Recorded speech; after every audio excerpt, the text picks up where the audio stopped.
2026년 2월 28일 새벽 2시 30분, 트럼프는 플로리다 팜비치 자택에서 8분짜리 영상을 올렸습니다. 미국은 지금 이란에 대한 대규모 군사작전을 개시했습니다.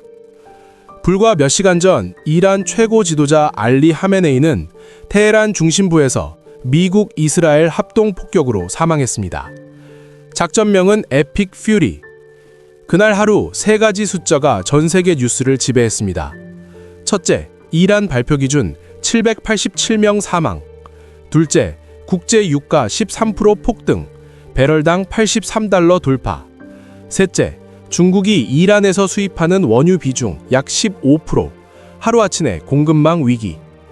그런데 잠깐 멈춰서 생각해 보시죠. 트럼프는 왜 하필 지금 이란을 쳤을까요? 그리고 왜 그 타이밍이 베이징의 시진핑을 가장 긴장시켰을까요? 오늘 우리는 이란 전쟁 뒤에 숨겨진 트럼프의 진짜 계산을 파헤칩니다. 당신에게 더하기가 되어줍니다. 플러스 경제학 바로 시작합니다. 시간을 잠깐 되감아 보겠습니다. 2021년 3월 베이징 인민대회당 시진핑과 이란 대통령 로하니는 역사적인 협약에 서명했습니다. 중국-이란 25년 포괄적 전략협력 협정. 내용은 단순했습니다. 첫째, 이란은 중국의 원유를 싸게 판다. 둘째, 중국은 이란 인프라와 기술에 약 4천억 달러를 투자한다.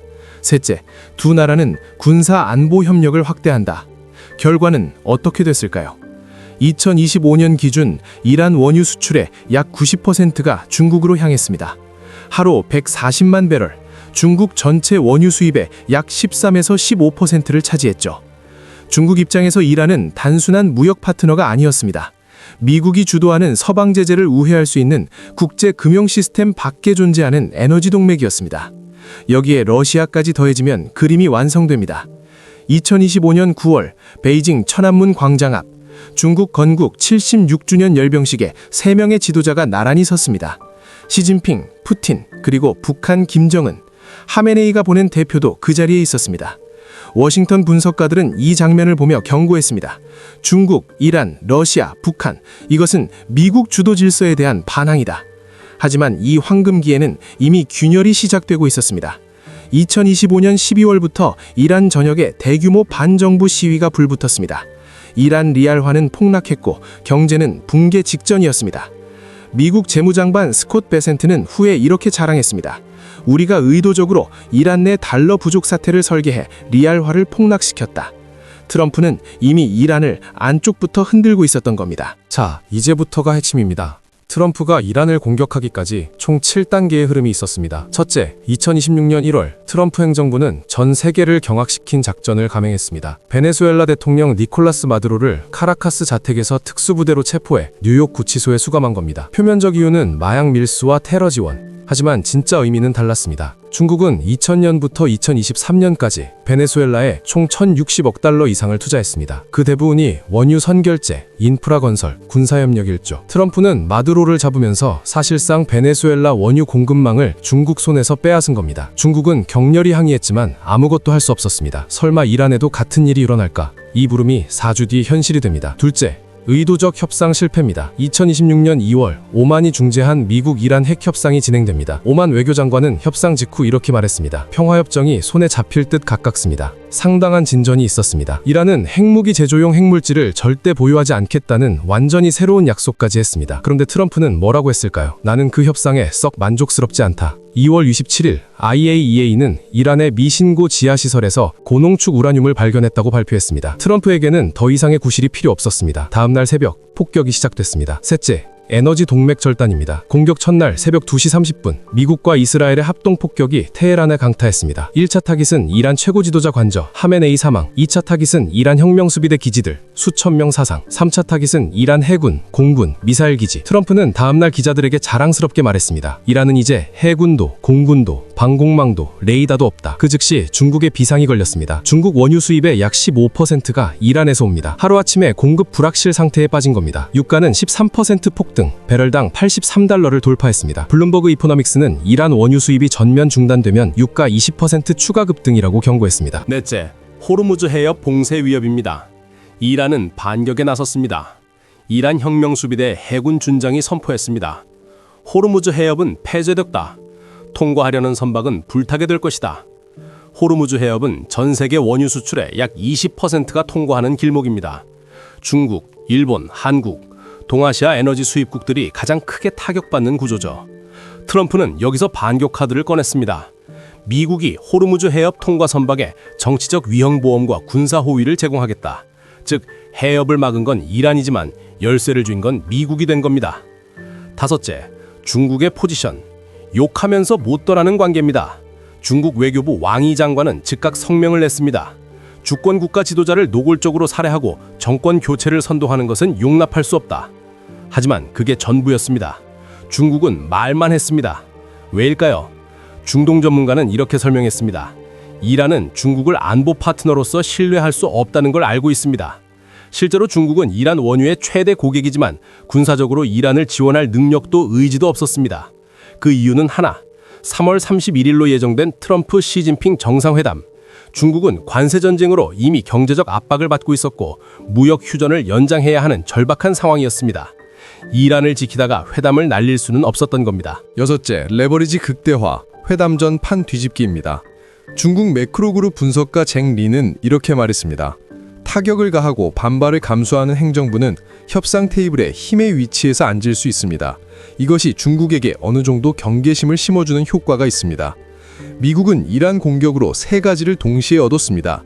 첫째는 중국의 에너지 수입처 하나를 차단해 협상 지렛대 확보했고, 둘째로 호르무즈 해협의 실질적 통제권을 미국이 쥘으로써 중국의 에너지 안보를 미국에 종속시켰으며, 마지막으로 미국 LNG, 즉 액화 천연가스를 중국에 팔 협상 카드 만들었습니다.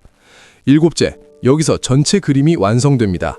트럼프가 진짜 원하는 것은 무엇일까요? 타임지는 이런 분석을 내놨습니다.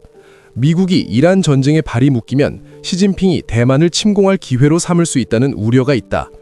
그리고 동시에 반대 분석도 있습니다. 미국이 이렇게 과감하게 행동한다면 시진핑은 대만에 섣불리 손댈 수 없다. 국제정치학자 스티브 창 교수는 이렇게 말했습니다. 시진핑이 완전히 확신하지 않는 한, 즉 미국의 개입 없이 낮은 비용으로 승리가 보장되지 않는 한 대만을 공격하는 것은 무모한 일입니다. 그는 지난 13년간 무모하지 않았습니다. 트럼프는 이란을 공격함으로써 시진핑에게 이중 신호를 보낸 셈입니다. 나는 실제로 행동하는 사람이다. 그러니까 대만에 손대지 마라. 그와 동시에 우리 회담 테이블로 와서 에너지와 무역을 이야기하자. 2026년 3월 7일 현재 전쟁은 8일째 계속되고 있습니다. 이란 대통령 페제시키안은 오늘 이렇게 선포했습니다. 이란은 절대 항복하지 않는다. 트럼프는 맞받아쳤습니다. 무조건 항복만이 유일한 해법이다. 지금 이 순간에 승자와 패자를 정리해 보겠습니다. 단기 승자처럼 보이는 트럼프, 협상 전 입지 강화, 이란 핵 프로그램 2년 후 퇴추정, 중국의 에너지 동맥 차단. 하지만 미군 6명 전사, 18명 부상, 의회 내 전쟁 권한 논란 진행 중입니다.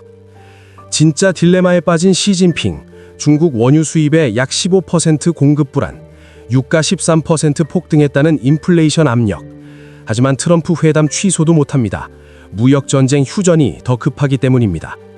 현재 예측 시장 기준 3월 31일 이전 트럼프 방중 가능성은 42%로 2월 21일 83.2%에서 급락한 수치입니다. 이란 국민과 중동 지역은 787명 사망, 153개 도시 피해, 바레인, 요르단, 쿠웨이트, 카타르, 사우디, UAE 등 6개국이 이란 역공격 피해를 입었습니다. 아마존, 바레인, UAE 데이터 센터도 드론 피격으로 글로벌 클라우드 서비스 장애가 발생했습니다. 그렇다면 장기적 최대 수혜자는 누구일까요? 채텀하우스는 역설적 결론을 내렸습니다. 약화된 이란은 오히려 중국의 중동 영향력 확대를 허용한다. 중국은 긴 게임을 하고 있다. 즉 지금 당장은 트럼프가 판을 주도하는 것처럼 보이지만 장기적으로는 미국이 중동에 발이 묶일수록 중국이 인도태평양에서 준비할 시간을 주는 겁니다. 오늘 우리가 살펴본 건 이겁니다. 트럼프가 이란을 공격한 것, 그리고 2달 전 베네수엘라 마두로를 체포한 것. 이 두 사건은 우연의 일치가 아닐 가능성이 높습니다. 에너지 압박, 협상 레버리지, 대만 억제력.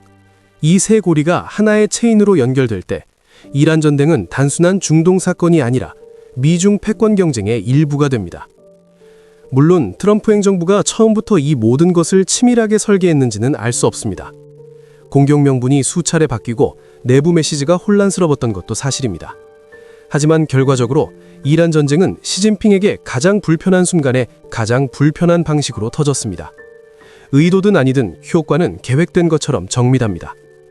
3월 31일 트럼프 시진핑 정상회담. 과연 그 자리에서 트럼프는 무엇을 손에 쥐게 될까요? 그리고 시진핑은 얼마나 양보할 준비가 되어 있을까요?